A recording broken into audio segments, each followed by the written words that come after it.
అనగనగా దక్షిణ భారతదేశంలో సువర్ణగిరి అనే ఒక ఊరు ఉండేది. ఆ ఊరిలో రాఘవరావు అనే ఒక ఆసామి నివసిస్తూ ఉండేవాడు. ఒకరోజు పొలం పని కోసం వెళ్తూ ఉండగా, ఏంటి అంజీ, పిల్ల పెళ్ళి కుదిరిందంట కదా, ముహూర్తాలు ఎప్పుడు పెట్టుకుంటున్నారు? మొత్తానికి పిల్ల పెళ్ళి కుదిరింది, చాలా సంతోషం.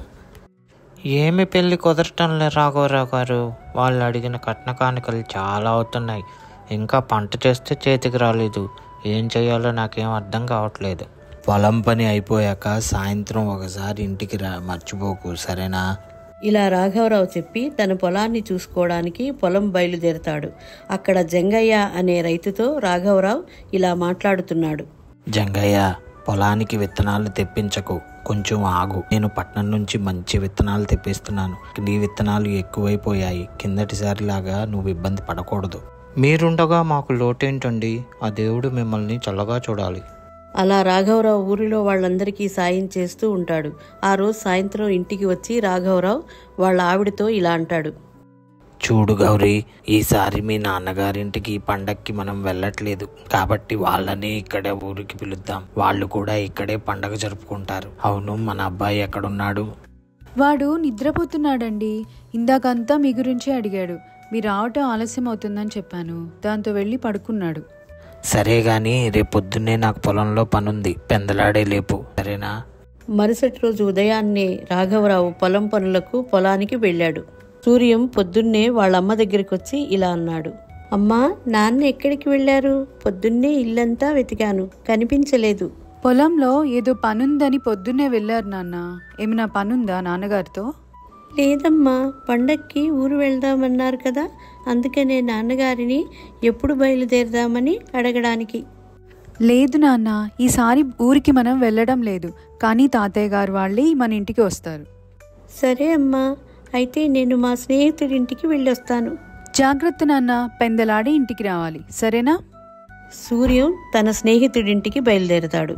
సూర్యం స్నేహితుడు ఆ ఊరి జమీందారు భుజంగం గారి ఒక్కగానొక్క కుమారుడైన శివ. అలాగే భుజంగం దగ్గర ఒక పనివాడు పనిచేస్తూ ఆ ఇంట్లో ఏ విషయం జరిగినా ఊరందరికీ ప్రచారం చేసే అలవాటు ఉండేది. చూడు శివ, నువ్వు చదువులో అంతగా రాణించట్లేదు. నీ స్నేహితుడు సూర్యాన్ని చూసి నేర్చుకో నాయనా. అలాగే నాన్న, అందుకని సూర్యాన్ని ఇంటికి పిలిచా, నాకు లెక్కలు చెప్పడానికి అని భుజంగం చెబుతూ ఉండగా సూర్యం ఇంటికి వస్తాడు. ఆ సూర్యం, రాబాబు, ఈసారి కూడా నువ్వు స్కూల్లో మంచి మార్కులు వచ్చినాయంట కదా, ఇదిగో నా బహుమానం, తీసుకో అని భుజంగం తన జేబులో నుండి కొన్ని నాణేలు తీశాడు. సూర్యం భుజంగం చేతిలో ఉన్న నాణెల నుంచి రాగి కాసు పనివాడు చూస్తూ ఉండగా తీసుకున్నాడు. అది భుజంగానికి చాలా ఆశ్చర్యం కలిగింది. కానీ ఏమీ అడగలేదు, ఏమీ అనలేదు. కానీ పనివాడు వెండి రాగి నాణాల్లో సూర్యం రాగి నాణం తీసుకున్న విషయాన్ని ఊరంతా చెప్పటం మొదలుపెట్టాడు. ఏరా సోమలింగం, మీ యజమాని ఇంట్లో జరిగిన విషయాలు చెప్పడానికి బయలుదేరావా పొద్దున్నే? ఒరే, మన రాఘవరావు గారు అబ్బాయి సూర్యం ఉన్నాడు కదా, అతనికి బుర్ర లేదురా. మా యజమాని వెండి నాణం రాగి కాసు ఇస్తే రాగి కాసు తీసుకున్నాడు. అవునా? ఇన్ని రోజులు చాలా తెలివిగల పిల్లోడు అనుకున్నాను. ఇదేంట్రా ఇలా చేశాడు? అంతేరా, ఎవడు తెలివి ఎలాంటిదో పరిస్థితిని బట్టి ఈరోజు తెలిసింది సూర్యం యొక్క తెలివితేటల గురించి.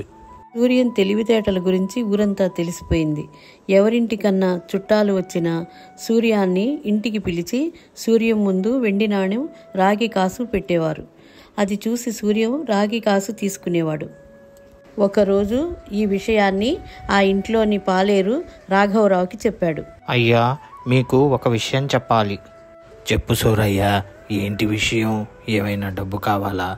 లేదయ్యా, మన సూర్యం బాబు గురించి ఊళ్ళో ఏదేదో మాట్లాడుకుంటున్నారు అని సూరయ్య జరిగిందంతా వివరంగా చెప్తాడు. అది విన్న రాఘవరావు తన భార్యని అడగడానికి నిశ్చయించుకున్నాడు. మన సూర్యానికి ఎవరన్నా వెండి కాసు గాని రాగి కాసు గాని చూపిస్తే మన సూర్యం రాగి కాసు మాత్రమే తీసుకుంటున్నాడంట. దీని గురించి సూర్యాన్ని ఏమన్నా అడుగుతావా నువ్వు? లేదండి, నేనేమీ అడగను. ఎందుకంటే సూర్యం అలా చేస్తున్నాడంటే దానికి ఏదన్నా ఒక కారణం ఉండే ఉంటుంది అని గౌరీ చెబుతుంది. అది విని రాఘవరావు ఏమీ అనకుండా సరే అని ఊరుకుంటాడు. ఇది ఇలా ఉండగా ఊర్లోకి సూర్యం వాళ్ళ తాతగారు పండుగకి ఊరు వస్తారు. ఊరిలోకి రాగానే ఊరిలో ఉండే ఒక అతను సూర్యం వాళ్ళ తాతగారితో ఇలా అంటాడు. ఏంటండి జగదీశ్వరరావు గారు, ఎలా ఉన్నారు? నేను బాగానే ఉన్నాను. నువ్వెలా ఉన్నావు? పంటలు బాగా పండుతున్నాయా? బాగానే పండుతున్నాయండి. పండక్కి ఊరు వచ్చినట్టున్నారు? అవును బాబు, ఈసారి అల్లుడికి పండక్కి రావటం కుదరలేదు. అందుకనే సూర్యం కోసం మేమే ఇక్కడికి వచ్చాం. సూర్యానికి పళ్ళు చాలా తెచ్చినట్టున్నారు బుట్టలతో. అవును బాబు, ఇవంటే చాలా ఇష్టం. బొమ్మలు కూడా తెచ్చాను. ఇప్పుడు సూర్యం ఇవేవి తీసుకోవట్లేదండి. ఒక్క రాగి కాసు ఇస్తే చాలు, అదే పండగలాగా అనుకుంటున్నాడు. అదేంటి బాబు అలా అంటున్నావు? అప్పుడు అతను జరిగిందంతా వాళ్ళ తాతగారికి చెప్తాడు. అలాగా, నాకు తెలియదు బాబు, నేను చూస్తాను ఇంకా అని చెప్పి అక్కడి నుంచి జగదీశ్వరరావు గారు వాళ్ళ ఇంటికి బయలుదేరుతారు. ఒరేయ్, పండ్ల బుట్ట ఇంట్లో పెట్టు, జాగ్రత్తగా పెట్టరా. అవంటే సూర్యానికి చాలా ఇష్టం.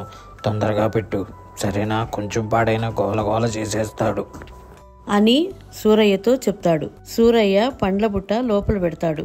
ఈలోగా అక్కడికి సూర్యం వచ్చి తాతగారితో ఇలా అంటాడు. తాతయ్య, ఎలా ఉన్నారు? ఈ పండ్లన్నీ నా కోసమేనా తెచ్చింది? అవును సూర్యం, నీకోసమే తెచ్చాను. వెళ్ళు తిను, సరేనా? ఏమేవ్, మన సూర్యం గురించి ఊళ్ళో వాళ్ళు ఏవేవో అంటున్నారు కదా, దాని గురించి మన అమ్మాయిని అడగమంటావా?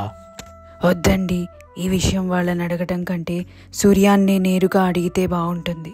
సూర్యం వాళ్ళ తాతగారు ఈ విషయం గురించి సూర్యాన్ని అడగడానికి సంతకి తీసుకువెళ్తారు. అక్కడ సూర్యంతో ఇలా అంటాడు. యారా సూర్యం, ఊర్లో అందరూ ఏవేవో అంటున్నారు నీ గురించి. అది వెండి రాగి నాణేల గురించి. దీని గురించి నేను తెలుసుకోవాలనుకుంటున్నాను. ఏమిటో నాకు చెప్పరా? తాతయ్య, సంతలో చెప్తే ఇక్కడ అందరికీ తెలిసిపోతుంది. నేను ఆ విషయం గురించి మన పొలంలో నీకు అంతా చెప్తాను అని పొలానికి వెళతారు. ఇప్పుడు చెప్పరా సూర్యం, ఏంటా విషయం? నేనెవ్వరికీ చెప్పను. తాతయ్య, నేను వెండి నాణ్యం తీసుకోవటం మొదలు పెడితే ఇంకెవ్వరూ నా తెలివితేటలు పరీక్షించేందుకు ఈ ఆట ఆడరు కదా. అప్పుడు నాకు కనీసం రాగి నాణ్యం కూడా దక్కదు. ఈ విధంగా ఎప్పుడు రాగి నాణాలే తీసుకోవటం వల్ల నేను వాటిని పెద్ద డబ్బా నిండా దాచిపెట్టాను. ఇప్పుడు అర్థమైందా తాతయ్య, ఎవరు తెలివి తక్కువ వాళ్ళో? శభాష్ రామనోడా అని తాతయ్య మనవణ్ణి మెచ్చుకుంటాడు.